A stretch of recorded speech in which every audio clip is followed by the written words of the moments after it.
ये कहानी एक खूबसूरत लड़की की है जो सरकश और जिद्दी थी। वह एक मजहबी परिवार से ताल्लुक रखती थी, लेकिन बहुत कोशिशों के बावजूद भी उसका दिल दीन की बातों में नहीं लगता था। उसे ऊंची आवाज में संगीत सुनना बेहद पसंद था। यहाँ तक कि इबादत के समय भी उसे संगीत बंद करने का ख्याल नहीं रहता था। वह संगीत सुनती और उस पर झूमती रहती। उसकी माँ उसे बार बार समझाती, बेटा, इबादत का एहतराम किया करो, इबादत के वक्त खामोश हो जाया करो और संगीत बंद कर दिया करो। लेकिन वह अपनी ही दुनिया में मगन रहती। वह थोड़ी देर के लिए संगीत बंद करती, लेकिन फिर दोबारा चला लेती। उसकी माँ उसे समझाती कि शाम के वक्त छत पर मत जाया करो, क्योंकि उस समय शैतानों का गुजर होता है। लेकिन शायद ज़ैनब को शैतानों के होने पर यकीन ही नहीं था। वह इन बातों को बस किस्सा कहानी ही समझती और माँ की बातों को टाल देती थी।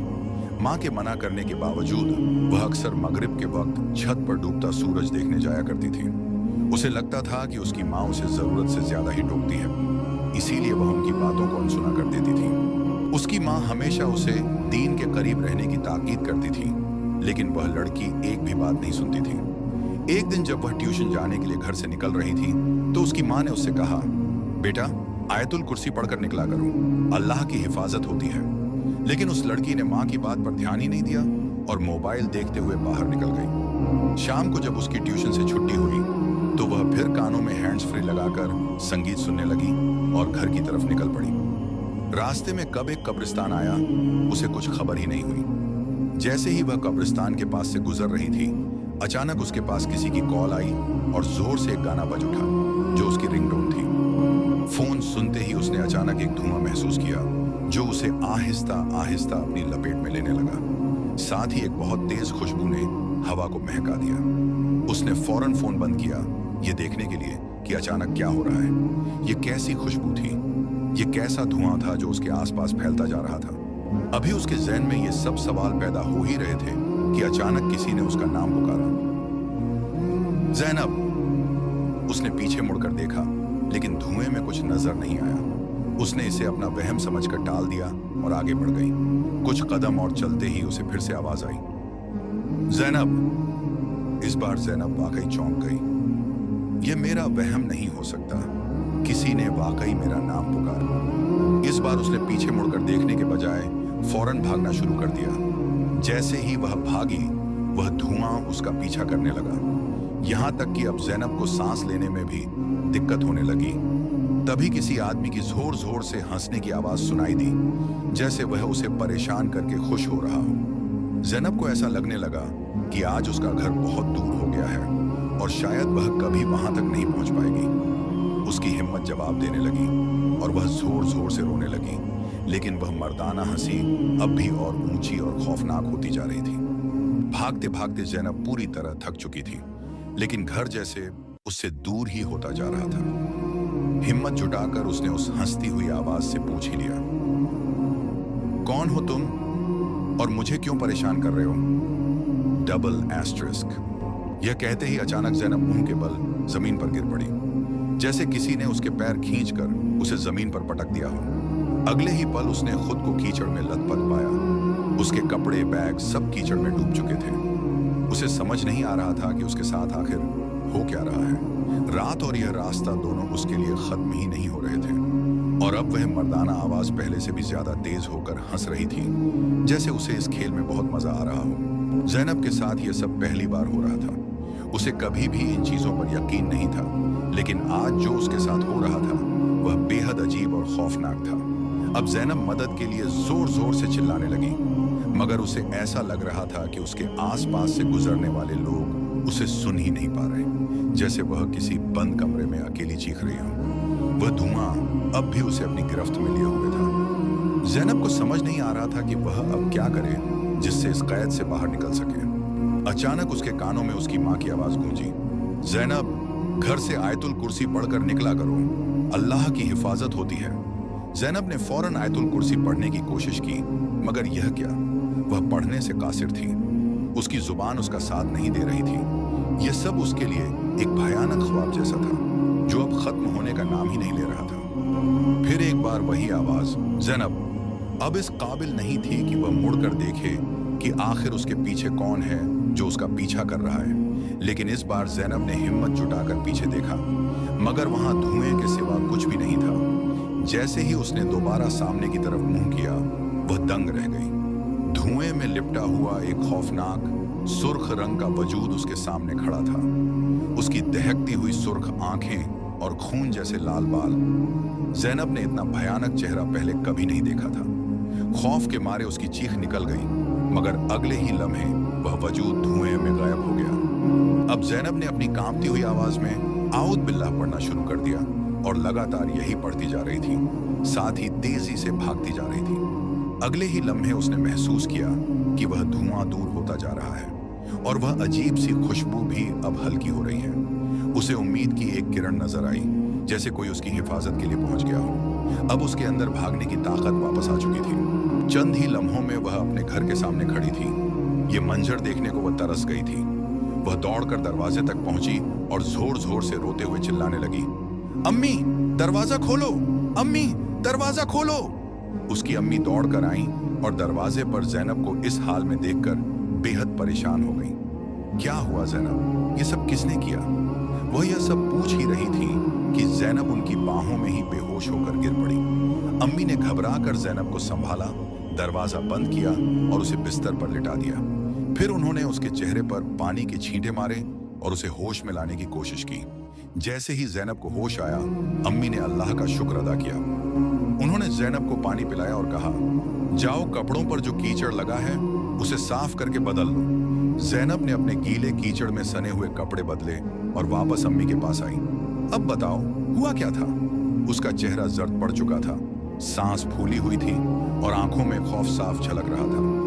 अम्मी और अब्बू दोनों बेहद परेशान हो गए। अब्बू ने सख्त लहजे में पूछा, जैनब आखिर बात क्या है? तुम हमें साफ साफ बताओ। जैनब के लब कांप रहे थे। वह कुछ कहने की कोशिश कर रही थी, मगर जुबान साथ नहीं दे रही थी। उसने कांपते हाथों से अपने गले को छुआ, जैसे कोई उसे दबाने की कोशिश कर रहा हो। वो अंदर था, वो मुझे मारने आया था, जैनब हांफती हुई बोली। अम्मी और अब्बू ने हैरत से एक दूसरे को देखा। कौन? अंदर कौन था जैनब? जैनब की आंखों में आंसू थे। मैं नहीं जानती, वो कोई था। मैंने उसका साया देखा, मैंने उसकी सांसें सुनी, वो मेरे बिल्कुल करीब था अम्मी। और जब मैंने आईने में देखा, वहां मेरी जगह वो था। ये सुनकर अम्मी ने फौरन जैनब को सीने से लगा लिया, जबकि अब्बू कमरे में जाकर कुरान पाक निकाले और सूरह अल बकरा की तिलावत करने लगे। जैनब अब जोर जोर से रो रही थी, उसकी हिचकियां बंद गई थी। बस बहुत हो गया, अब्बू बोले। यह किसी आसीब का साया लगता है, हमें फौरन मौलवी साहब से रुजू करना होगा। अम्मी ने जैनब को पानी पिलाया, उसके सर पर दम किया और उसे तसल्ली दी। बेटा तुम्हें कुछ नहीं होगा, बस अल्लाह का जिक्र करती रहो, सब कुछ ठीक हो जाएगा। लेकिन जैनब को महसूस हो रहा था कि वो साए अभी भी उसके आसपास मंडरा रहे हैं, जैसे यह सब खत्म होने वाला नहीं था, बल्कि अभी तो इस खौफनाक रात की शुरुआत हुई थी। अम्मी को लग रहा था कि यह साए किसी भी हद तक जाने को तैयार है और उनकी बेटी को वापस लाकर ही दम लेंगे। अचानक उन्हें पास वाली मस्जिद के इमाम साहब का ख्याल आया, जिन्होंने पहले भी एक औरत की मदद की थी जब वो किसी जिन्न के असर में आ गई थी। अगले दिन अम्मी ने बड़ी मस्जिद के इमाम साहब को घर खाने पर बुला लिया। इमाम साहब बहुत इल्म रखते थे और लोग अक्सर अपने रूहानी मसलों का हल तलाशने उनके पास आया करते थे।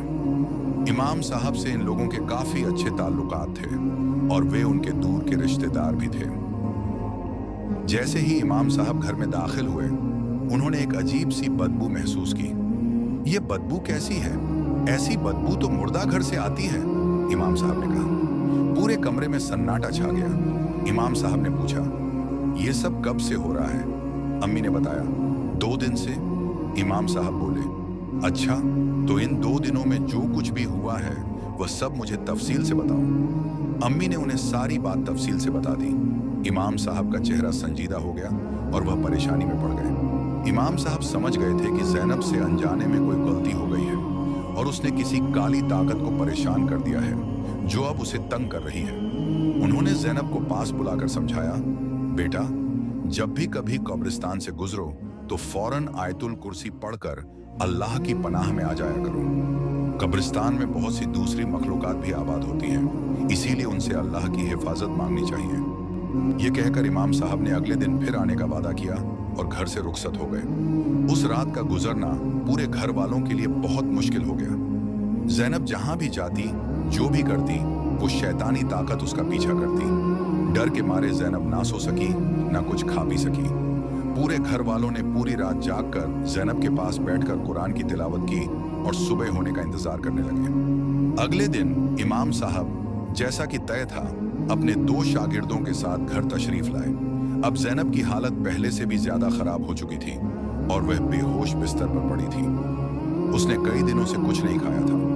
इमाम साहब ने घर की सारी खिड़कियां और दरवाजे खोलने को कहा और अपने शागिर्दों के साथ मिलकर ऊंची आवाज में सूरह अल बकरा की तिलावत करने लगे। जैसे ही तिलावत शुरू हुई, ज़ैनब की हालत और बिगड़ने लगी। वह जोर जोर से चीखने लगी, जैसे उसे इस तिलावत से तकलीफ हो रही हो। तिलावत शुरू करने से पहले ही इमाम साहब ने घर वालों को समझा दिया था कि चाहे कुछ भी हो जाए, कोई भी ज़ैनब के करीब नहीं जाएगा और न ही उसे छूने की कोशिश करेगा। कुछ देर बाद जब तिलावत मुकम्मल हुई तो ज़ैनब बेहोश हो गई। इमाम साहब चले गए और ज़ैनब को सुला दिया गया ताकि वह कुछ आराम कर सके। शाम को जब अम्मी ने ज़ैनब के कमरे का दरवाजा खोला तो कमरा खाली था और ज़ैनब गायब थी। घर में हलचल मच गई। सारे घर वाले उसे ढूंढने में लग गए, लेकिन वह कहीं नहीं मिली। अब्बू ने फौरन इमाम साहब को फोन किया। इमाम साहब ने मशवरा दिया, क्यों ना उसे उसी कब्रिस्तान में तलाश किया जाए जहां से उस रात वह गुजरी थी और यह हादसा हुआ था। तमाम घर वाले फौरन उसी कब्रिस्तान की तरफ निकल पड़े। वहां पहुंचकर जो मंजर देखा, उसने सबके होश उड़ा दिए। ज़ैनब एक कब्र के पास सोई हुई थी। यह नजारा सबके लिए बेहद खौफनाक था। जैसे ही ज़ैनब को उठाया गया, वह चीख उठी, मैं यहां कैसे आई? मुझे कुछ भी याद नहीं। फौरन उसे घर वापस ले जाया गया। अगले दिन तिलावत का वही अमल दोहराया जाना था, लेकिन अब ज़ैनब को जंजीरों में बांध कर रखा गया ताकि वह दोबारा कब्रिस्तान न चली जाए। तिलावत का अमल उन्होंने 7 दिन तक जारी रखा और ज़ैनब को सुबह और शाम आयतुल कुर्सी, सूरह अल फलक और सूरह अन्नास पढ़कर अपना हिसार बनाने के लिए कहा गया। इन 7 दिनों तक ज़ैनब को घर में ही रखा गया और उसके नाम का सदका भी दिया गया। अब ज़ैनब पहले से काफी बेहतर दिखाई देने लगी, लेकिन उसके चेहरे पर अभी भी एक अजीब सी वहशत साफ झलक रही थी। आहिस्ता आहिस्ता वह ठीक होने लगी और उसके चेहरे की वहशत भी कम होती गई। इमाम साहब ने ज़ैनब को समझाया, जब भी घर से बाहर निकलो, हमेशा आयतुल कुर्सी और मौजतैन पढ़कर अपना हिसार बांध लो। इससे शैतानी ताकतें तुम्हारे करीब भी नहीं आ सकेंगी। आज ज़ैनब को इमाम साहब की कही हर बात सच लग रही थी। उसे यकीन हो गया था कि इस दुनिया में इंसानों के अलावा भी बहुत सी मखलूकात आबाद हैं, जिनसे बचने के लिए इंसान को अल्लाह की पनाह। इस वाक़े ने ज़ैनब की जिंदगी को पूरी तरह बदल कर रख दिया। अब उसका झुकाव आहिस्ता आहिस्ता अल्लाह की तरफ होने लगा। उसे पहली बार अल्लाह की मौजूदगी का गहरा एहसास हुआ और यह एहसास उसके लिए बेइंतहा खूबसूरत था।